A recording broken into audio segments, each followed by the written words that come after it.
Right, I haven't had one of these in a while. I got sent a letter by email from a regular subscriber, the contents of which is very disturbing and involves smart meters. Stay tuned.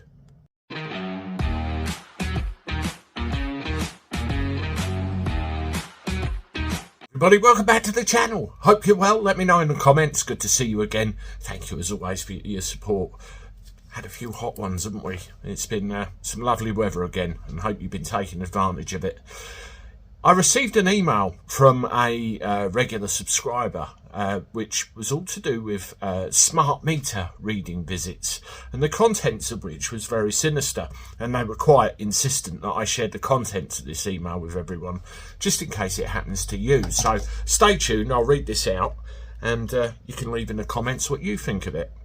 Good day, Andy. Hope you're well. I watch your YouTube videos and thought this story is good to warn your viewers. Well, thank you very much. Forewarned is forearmed, as they say. Morrison Data Services is the name of the company that we're going to be talking about here. Work on behalf of the power companies for meter readings. They're not regulated by any authority. My daughter has her first flat and has a smart meter. She lives in a communal close with 6 people and a buzzer entry control system. She called me to say a man from Scottish Power was on the buzzer and wanted entry to read her smart meter. I thought you didn't have to read them because they were smart. She refused entry as there had been no advance warning about a visit. Next thing, there's a bang on her door. As you can imagine, young lady living on her own got distressed and called me. Fortunately, I don't live far away and got round there quick. Arriving, I saw a Morrison's Data Service car outside her close and then noticed a man walking up the street. I saw he had a Morrison Data badge. I inquired if he was at my daughter's door a few minutes ago and worked for Scottish Power. He said, "Look at the badge, mate," and pointed to a Morrison's ID badge with the Scottish Power logo printed at the bottom. I said, "I want to hear from you as I'm now video recording." He repeated, "Look at the badge, mate."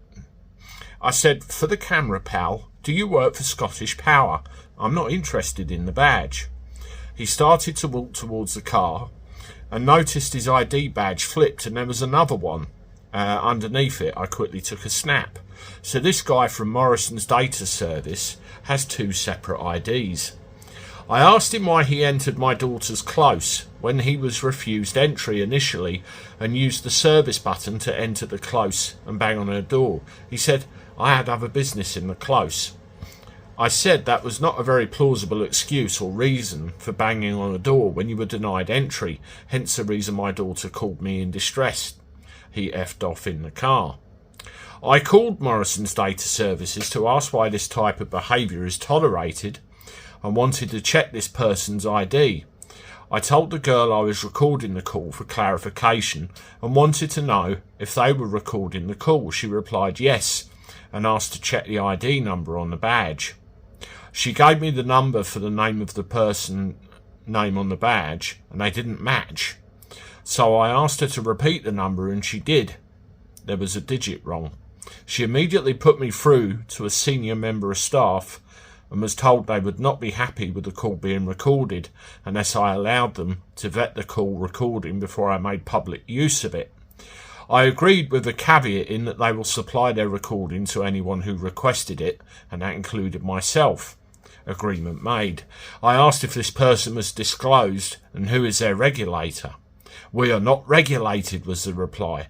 I inquired why the ID number was wrong and if they supply multiple IDs. "No," was the answer. This lady said she was disturbed by this behaviour and launching a full investigation immediately and asked for the 2 separate pictures of the ID I had sent these pictures to the email supplied. I got an email after a week saying they are striving their best to employ the right people And this is the end of the matter, as under GDPR I was not privy to information and asked my daughter to authorise. What a load of bollocks, as my daughter is not a data subject to Morrison's data, and I was the person who confronted the individual. I have the video and pictures, not my daughter, obviously. Worried people. I thought it was important to share this with you. I'm very troubled that persons and company who fraudulently represent companies to enter folks' homes, you have no real way of identifying them. It would be good to tell your viewers, do not let these people in your home under any circumstances, as they are not licensed or regulated by any legal authority that can issue licenses to employees of Morrison's data services that can be verified externally for this reason alone. Tell viewers, do not let them in your home. What do you need a reader for if the meter is a smart one? Regards, A. Very, very sinister, that. I mean, it ended correctly in the first place. If you got a smart meter, why has somebody got to come round and read the thing? Defeats the object. We've been there before, and I'm sure we will again. But, you know, for somebody to be refused entry, no warrant, nothing like that, and all of a sudden fiddles their way into the place, hammers the door and scares the crap out of somebody, and that's before you think of all the legalities and everything else. Absolutely disgraceful. And you know, it sounds like people are walking around trying to make out they're being represented by multiple companies, and it's really not the case. Let me know what you think in the comments. Play this back. It's a bit of a earful. Share it because it's useful to other people.